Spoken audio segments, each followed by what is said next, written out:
Welcome to My Health, My Way, a podcast dedicated to empowering and supporting women living with endometriosis, adenomyosis, and infertility.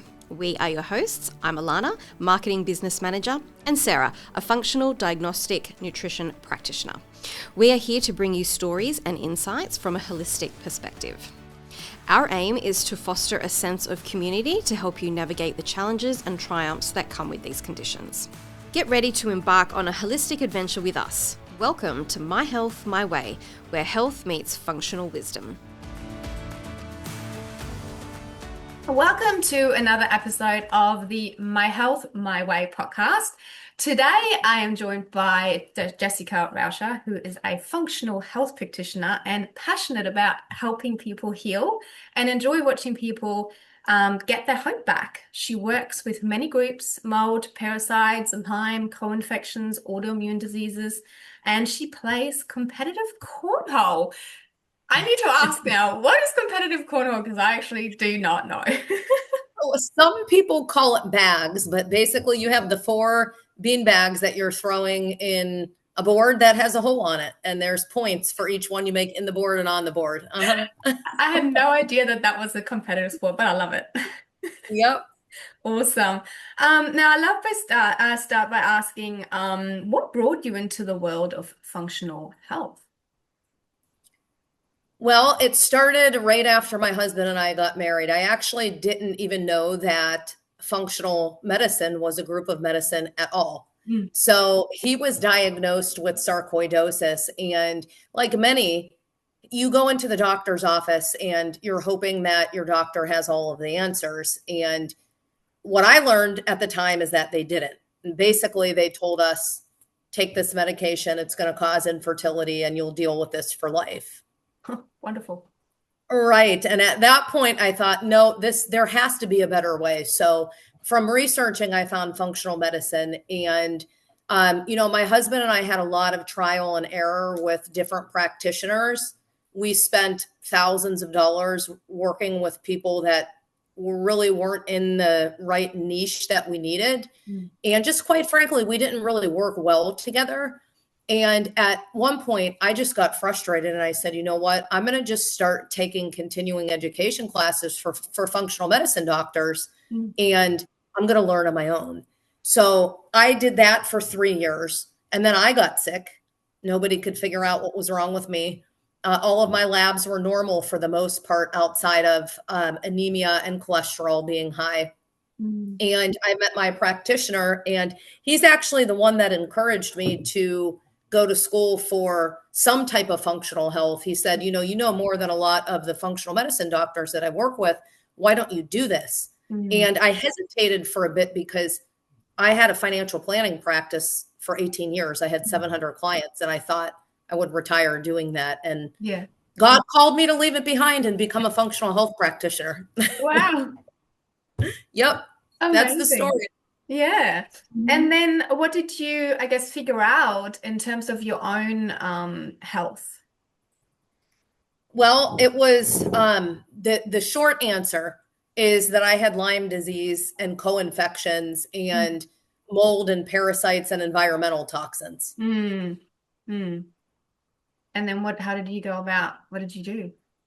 Well, I did all of the wrong things first. That's generally how it starts.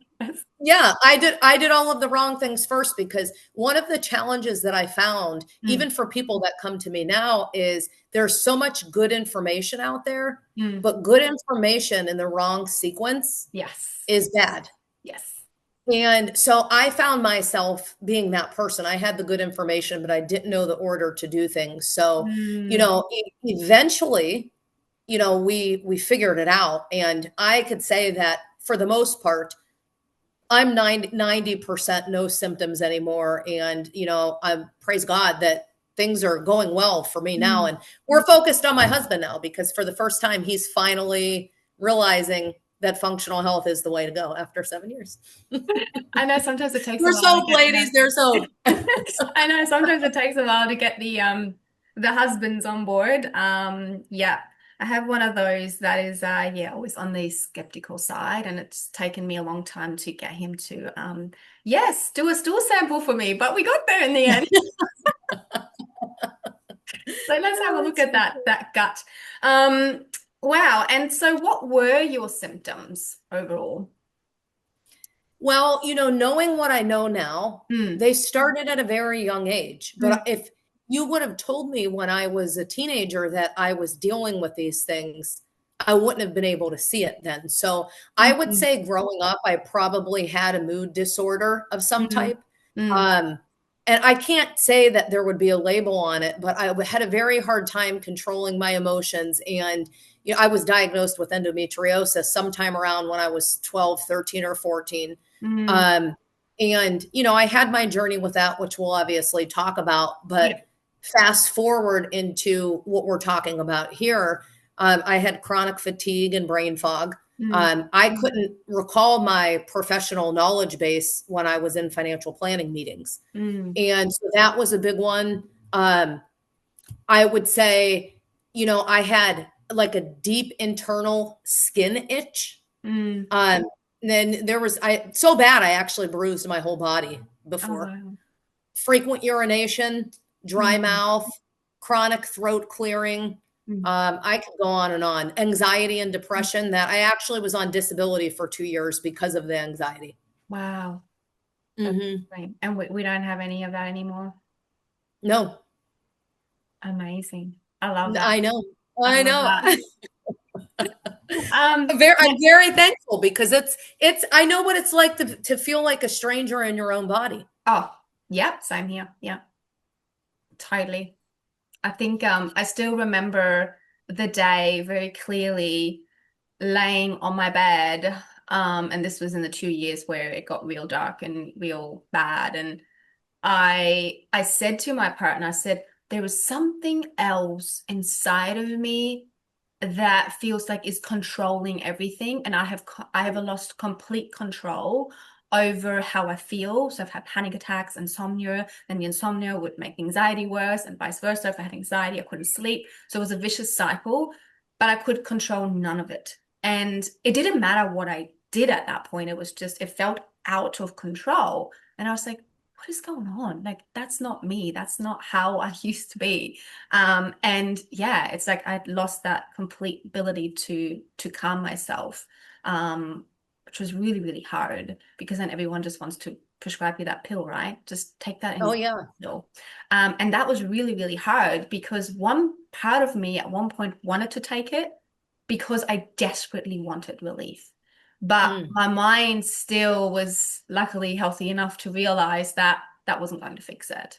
And that was only going to be Band-Aid. So luckily I never went down that path, but I completely understand what it feels like. Yes, absolutely. Yeah, it's not fun. No. Now, in terms of endometriosis, I guess from a functional health perspective, what do you see, I guess, for yourself or even just for your clients today as well? I know it's a very, sometimes controversial topic, in the sense that women are being told that, there's no cure.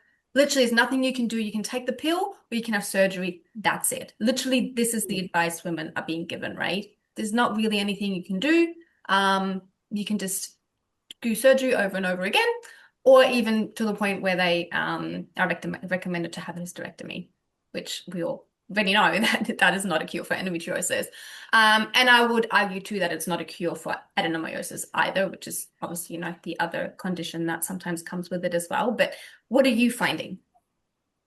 Yeah, that's a great question. And I want to preface this by saying, I grew up thinking that it was normal to have heavy cycles, to have terrible cramping, to have intense migraines during cycles. And that was normal. That is what I thought was normal. And I just want to say to your listeners, that's not normal. While it might be common, it's not. And that every single thing that our body does is good, in the sense that it's a clue. Yeah. And if we can really hone in on what our body's trying to say to us, we will learn to love our symptoms instead of be frustrated at them. And so that's the first piece. The second thing, my story for me, it was the big root cause was mold and parasites and estrogen dominance. Yes. Now, I actually had parasites coming out of my menstrual cycle. Wow. Yes. Like hookworms, ropeworms. And now this was not coming out while I was being treated for endometriosis. This is 15 years after the endometriosis that I went through all of this. But, I grew up and was exposed to mold growing up, and we didn't know that that was the case. So if you have mold, you have parasites. If you have a pulse, you have parasites. But mold allows the parasites to thrive, right? Yes. So, and then the other piece that was in there is the estrogen dominance. And some people, they do the hormone panels, whether it's blood serum or they do a complete Dutch test.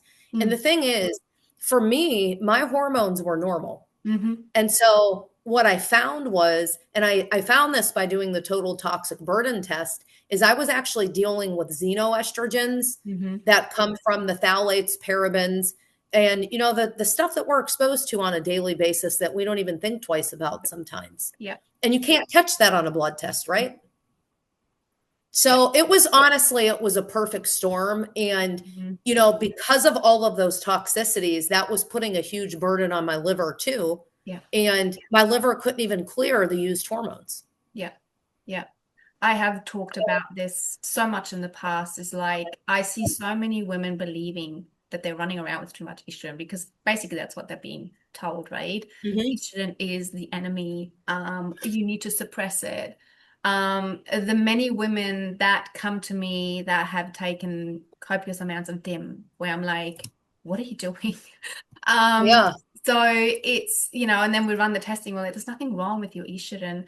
If anything, for the majority of women that I see, it's not that estrogen is the problem at all. Oftentimes we have that clearance issue, right, which stems from the liver congestion, where it's just pooling rather than they have too much of it.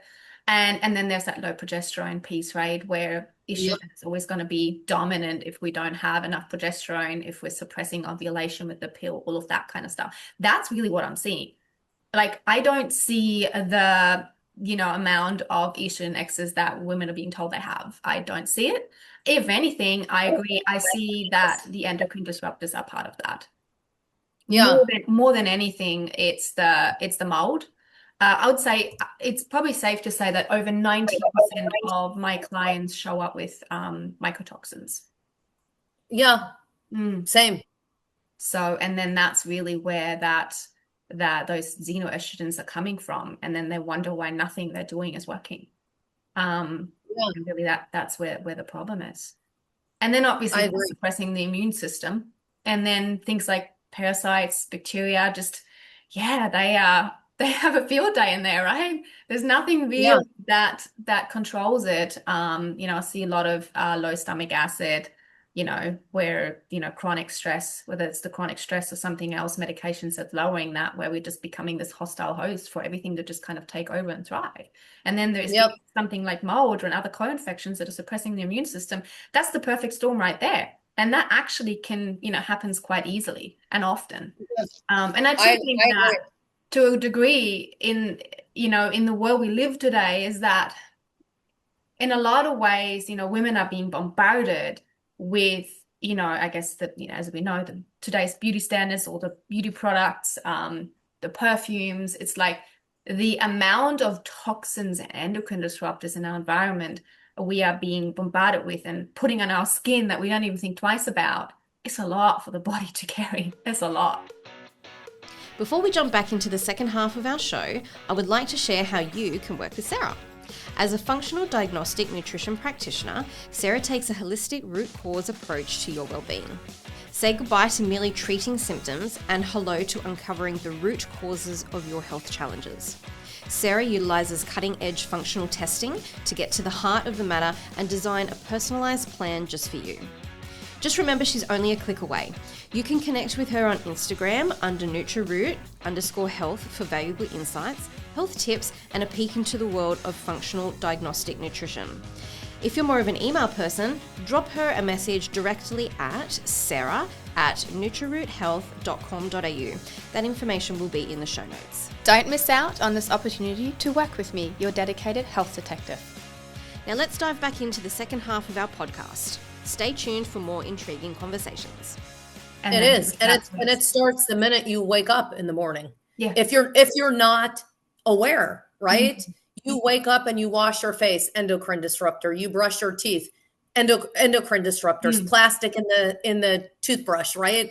And then you go into the shower, and right, it's everywhere. So and some people have the defense of saying it's just a little bit, but how much is a little bit at every part of the day, right? It adds up to being a lot. And I don't know about you, but I see these things in my clients' total toxic burden test. Yeah.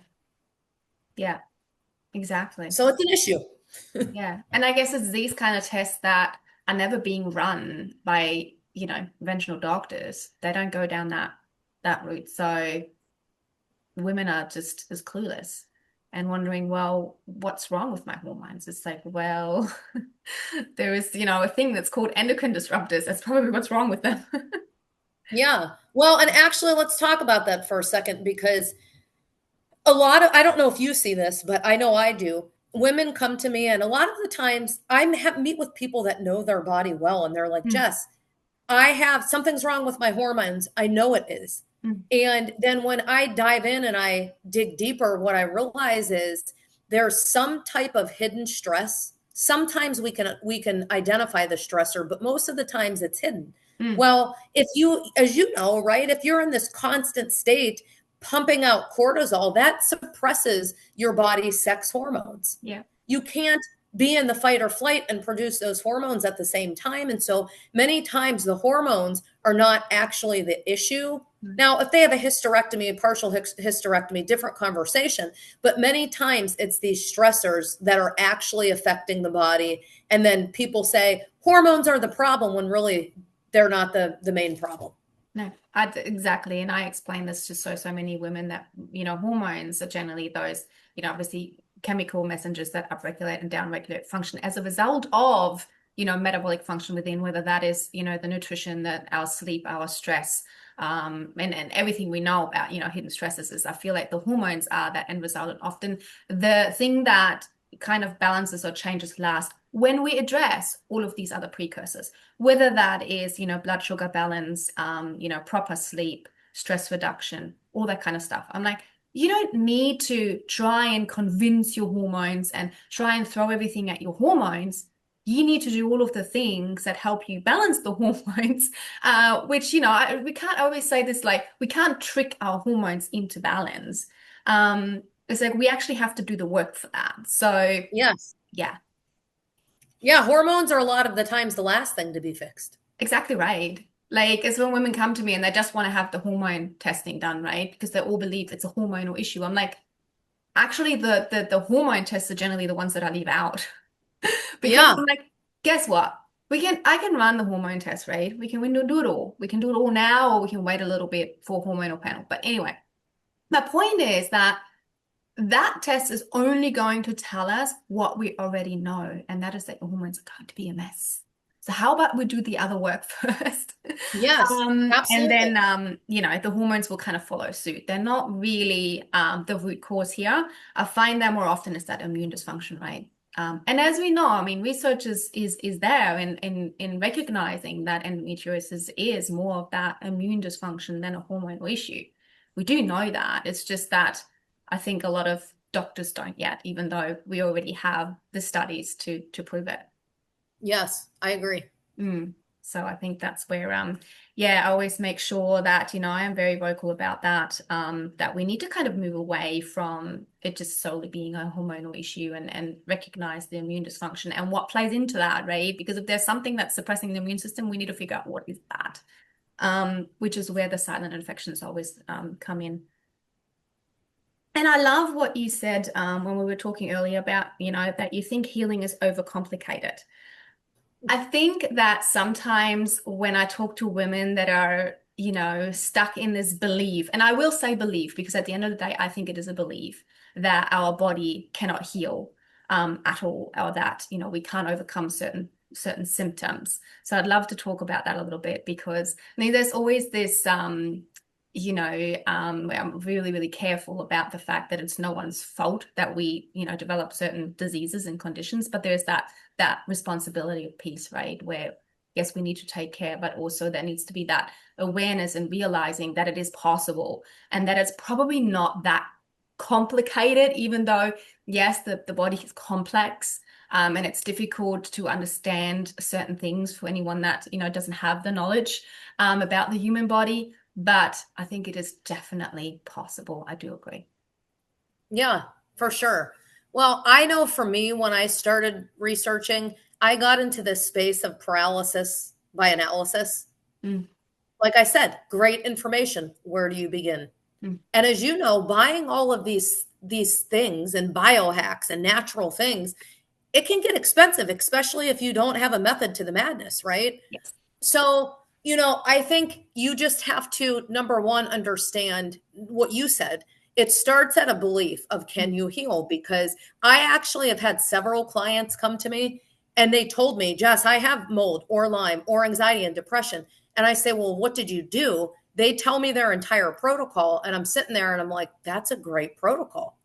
And then, my question, well, why aren't you healed? So the question that I ask them, and I say, well, do you believe you can heal? And then, they answer how they answer. But here's the thing. If you don't believe that you can heal, or you're thinking, here we go again, here's another protocol, is this going to work? And you start to question it. There is a thing called cell danger response. Your mitochondria in the body are responsible for interpreting internal and external environment. If they feel that there's a stressor or there's a threat to the body, their whole entire communication network stops communicating the way it's supposed to, and it actually doesn't allow the body to heal. Yeah. So that has to be first. Yes, exactly. I so agree. I also find that, and I think you basically mentioned that, is that when people are stuck in this fight or flight, and constantly over analyzing and stressing about everything, I find like sometimes these are the people, you can throw anything at them and nothing changes, because they are so stressed that they just cannot let go. And it's like, we need to just trust our body. We need to trust the process and not overanalyze every little thing. Yeah. Do you ever have people that come to you and they're like, well, I'm not stressed, like, and they say that. Yeah. And then I ask them, I say, well, tell me about your day. Yeah. And this is what I hear. Well, I wake up, I get the kids ready for breakfast, make their breakfast, put the dishes in the sink, and then I grab my breakfast. I eat my breakfast in the car when I'm out the door. And I'm like, stop it. Yes. Right. So, and the thing is, what most people don't realize is your body will develop more stress receptors. If you are the no days off type of mentality, your body is living in a stress mode all of the time. So I think people need to understand that, because it's so normalized in our society now to go, go, go, go, go. And it's almost like people feel like they need permission to take a rest. Yes, agree. And that's not true. You need to rest to be able to heal. Yes, exactly right. I have a lot of women. I work with a lot of workaholics, people that never stop. And they have this true inability to just be still during the day. I'm like, oh no, I'd never sit down and just, chill out. I'm like, Jesus Christ, your poor body. I feel for it. Jesus. I'm like, do you ever think of like, what that would feel like internally to your body? I'm like, that is a lot of cortisol that's being pumped out all the time. And then your body has to eventually kind of, compensate. I'm like, that's where your progesterone goes out the window. I'm like, yeah. It's Yep. definitely, I see that a lot. Yeah. And yep. then, And the other thing that I want to say too about healing being overcomplicated is this. I really believe that God designed our bodies to heal. And I think when you give the body the right resources, it has the ability to do it. Right. And so if I strip everything down to basics with clients, number one, do you believe that you can heal? Number two, where are you deficient nutritionally? Our soil is is so toxic compared to how it was before. I just heard this the other day. If you want the nutrition of an apple from 40 years ago, you need to eat 5 apples now. Yeah. And so people are nutritionally deficient, and they're toxic.